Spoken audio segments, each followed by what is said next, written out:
So, Gilder, we're both teachers, and we both live and work abroad, right, from our home countries. I'm from Scotland, and you're from Venezuela.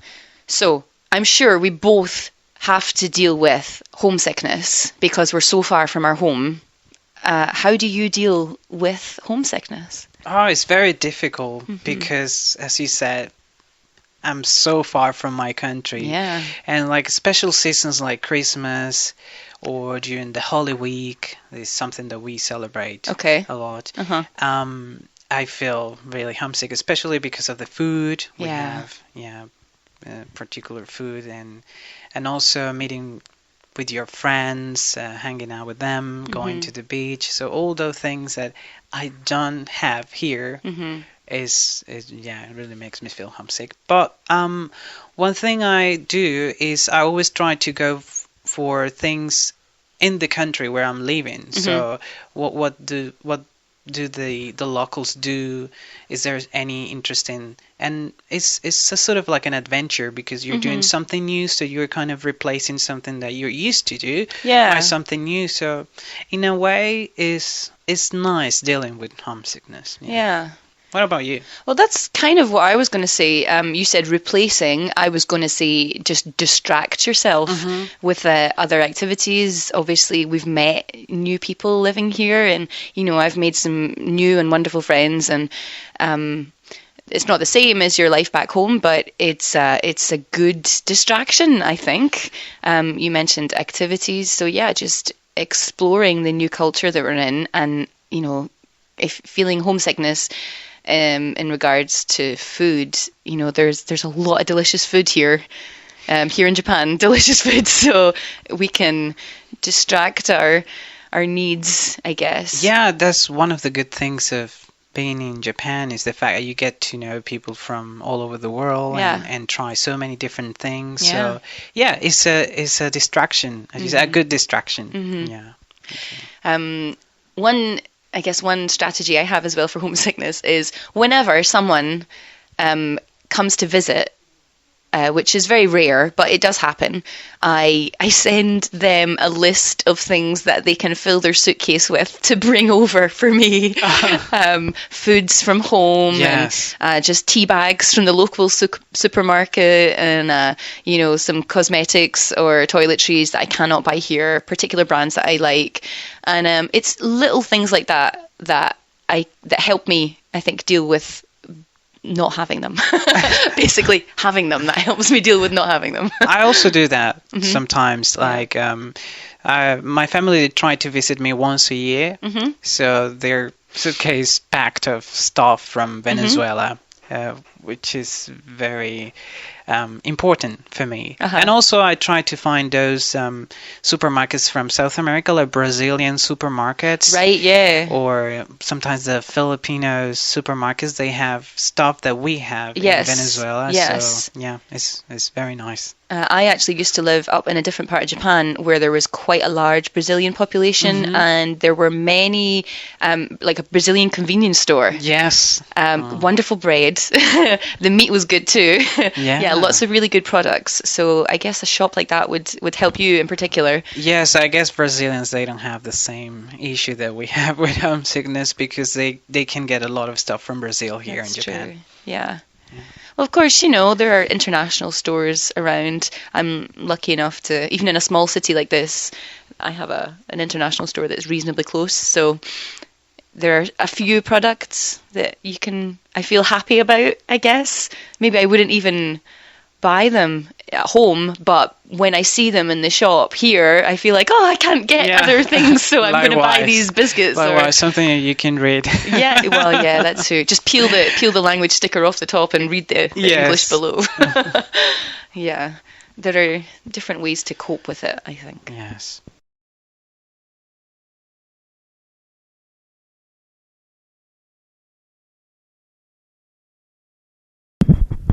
So, Monica, you actually are a trained physical education teacher. Yes, that's right. So we often hear about how kids today are not fit and they don't exercise enough. Do you think that's true? I think it is true, yes. I think kids these days spend a lot more time on the computer than they used to. So, of course, that means less time outside and getting fit. Now, in some countries, there's a big debate about how much fitness kids actually do in school. So in your country, in New Zealand, do kids still do a lot of fitness actually in school? Well, reasonably recently, the PE curriculum got amalgamated with the health curriculum. So PE and health were considered to be important in school. And the health side of the curriculum is often taught in the classroom. And, of course, the PE side is often taught outside the classroom. And there is always debate about how much kids should be doing inside school. In fact, very recently, now that it has become quite a big problem in New Zealand for teenagers, there has been talk about increasing the number of PE lessons that students have, but the current Prime Minister, I think, believes that the emphasis should be put on out-of-school activities like clubs and encouraging students to become more involved in that side of things. What do you feel? Do you think that it should be... I actually agree, to be honest, because I think if you increase the number of PE lessons that students have in a week, it doesn't actually necessarily increase their motivation to be involved in physical activity. But if, like he's suggesting, you increase the opportunities outside of school, students maybe become involved in a sport that they choose, that they like to do, and they hopefully can take it on as a lifetime sport, which is important. But wouldn't the counter argument be that only kids that actually have a natural inclination to play sports will want to join those clubs, and that the kids that are more sedentary or don't enjoy physical activity won't join a club, and so you need to actually make them do fitness in school? Yeah, that's true. That is a counter argument, and a very good one.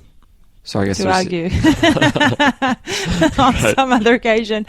Of course, I can talk about that side of the argument as well, if you want me to. No, it's okay. It's okay. So but basically, you say it's both sides make a good point.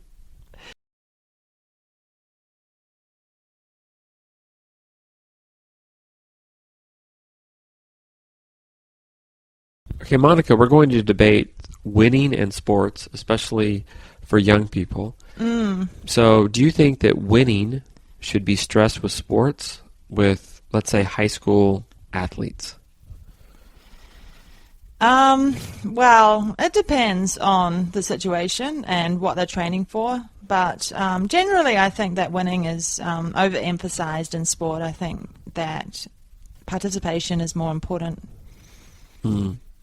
Yeah. Why would you say that? Well, I think if you concentrate too much on winning, then the problem is if you don't win, you don't enjoy the sport.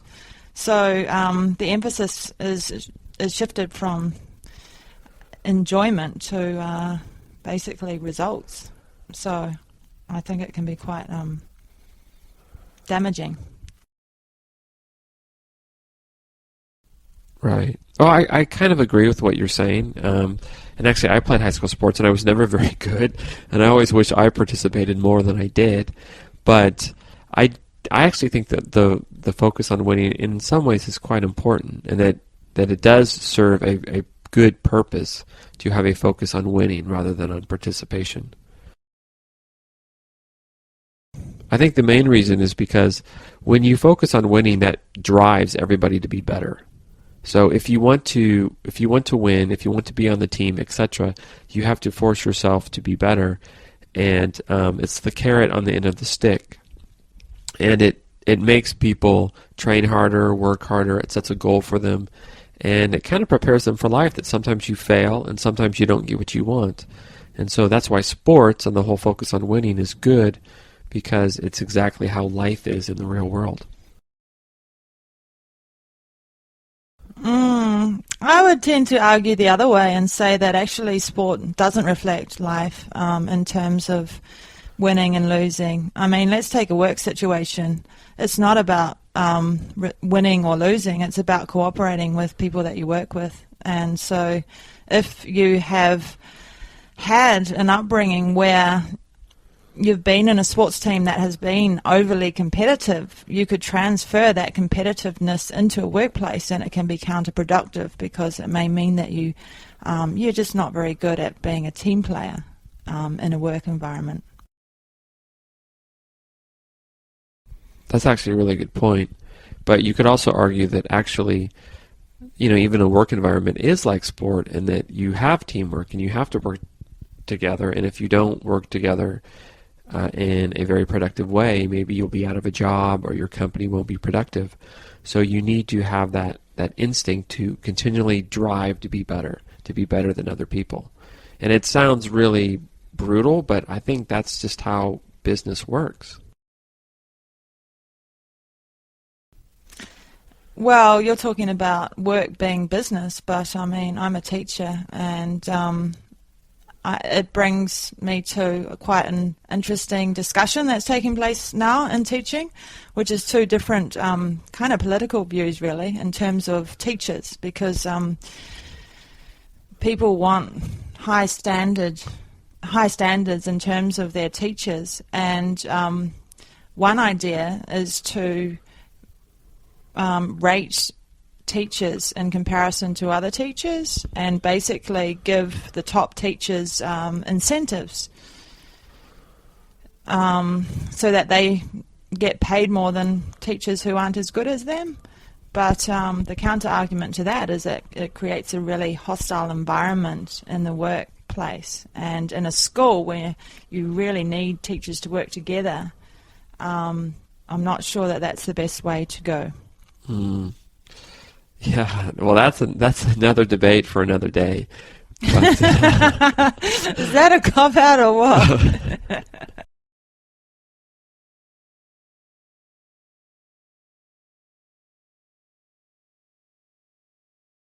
Okay.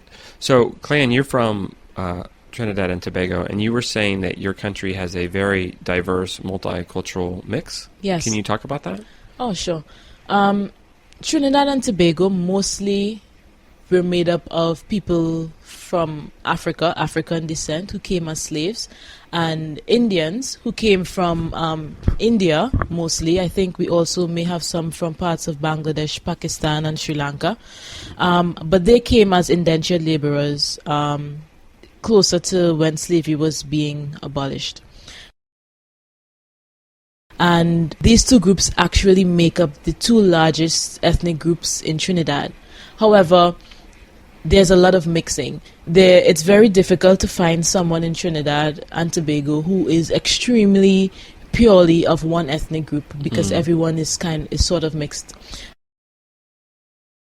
We have also a lot of whites or Caucasians who are native to Trinidad and Tobago, who speak exactly like me with my Caribbean accent. And many people find it very strange because they will walk around in Trinidad and think that they're tourists, but realize that they're actually native Trinidadians.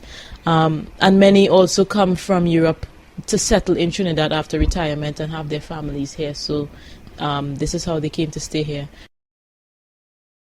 We have a very large Chinese population, and it's growing because now the government is encouraging immigrants from China to come in to help us with our development to build our capital city. So we have a lot of Chinese. We have a lot of Colombians, Venezuelans, people coming from South and Central America, migrating to Trinidad because Spanish is now being promoted as a second language for Trinidad. So street signs in our capital city are in English and Spanish.